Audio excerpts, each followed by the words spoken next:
चलिए दोस्तों, आइए हम इस वीडियो में सीखते हैं जीएसटी का पूरा सीरीज। जीएसटी एंट्री करने के लिए कौन कौन से लेजर की ज़रूरत पड़ती है, कौन कौन से लेजर बनाने पड़ते हैं स्टार्टिंग में जब आप नई नई कंपनियां शुरू करते हो। तो जीएसटी की एंट्री करने के लिए सभी तरह के जीएसटी के परसेंटेज का लेजर बनाना पड़ता है। हमने अभी इस एक कंपनी बना रखी है वीरेंद्र सेल्स, आपने देख रहा है स्क्रीन पे, ये वीरेंद्र सेल्स कंपनी बना रखी है। इसमें हमने अभी इसमें कोई सा भी जीएसटी के लिए कोई सा भी अभी हमने एंट्री नहीं करी है।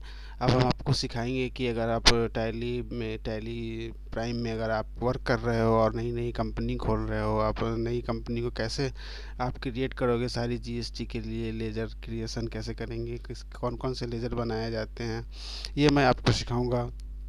तो आइए वीडियो को शुरू करते हैं और सीखते हैं कि कैसे जीएसटी की एंट्री शुरू करें। तो सबसे पहले देखते हैं कि हमारे स्क्रीन पे ये टैली प्राइम ओपन है और ये हमारा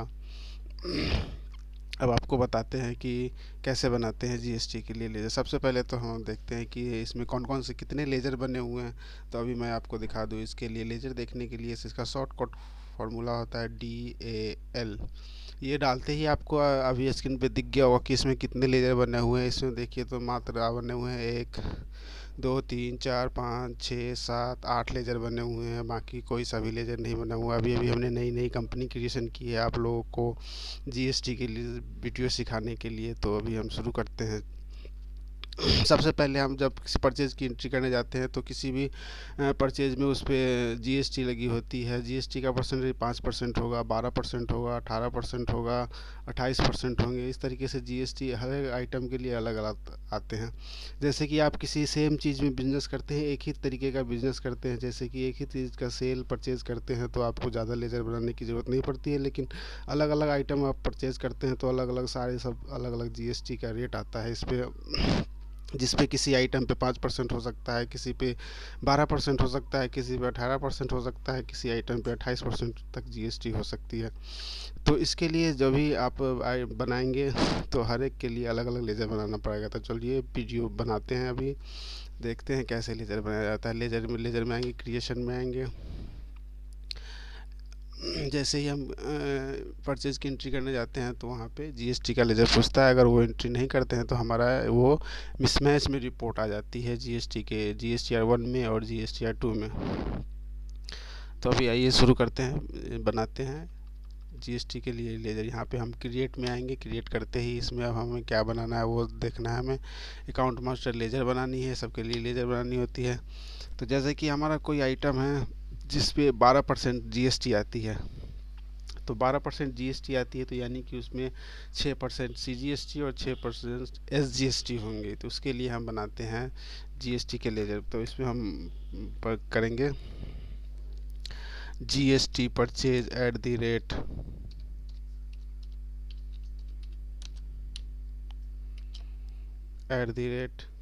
6%।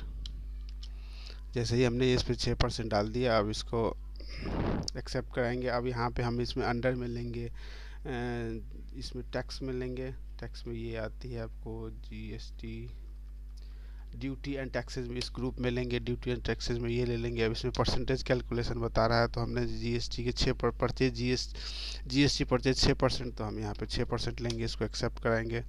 एडिशनल ड्यूटी ने कुछ उस आइटम पे अगर एडिशनल ड्यूटी लगाते हैं तो यहाँ पे एडिशनल ड्यूटी लेंगे on total sales. Surcharge on taxes पर कुछ लगता है तो नहीं ये सब सारी एप्लीकेबल जिस हिसाब से आपको परचेज पे रहेगा उस हिसाब से इसको एक्टिवेट करना है। इसमें एडिशनल ड्यूटी लेना है नहीं लेना है, इसको करते हुए on total sales, on total ये इस पे ले लेना है। ऑन टोटल सेल्स ले लिए। राउंडिंग मेथड में आपको राउंडिंग अप करना है।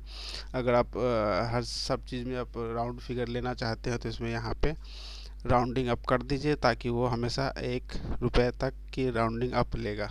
अपवार्ड राउंडिंग ले लिया हमने। अब इसको एक्सेप्ट करा देते हैं। इसमें नॉट अप्लीकेबल, इसको जीएसटी में ले लेते हैं।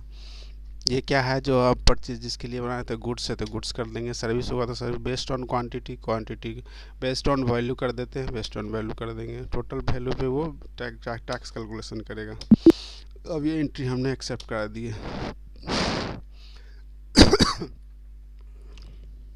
अब हम बनाते हैं इसमें जीएसटी में जीएसटी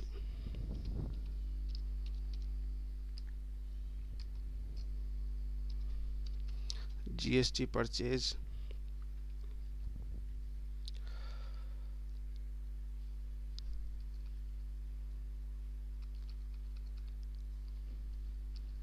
इसमें हम बनाएंगे अब S G S T purchase,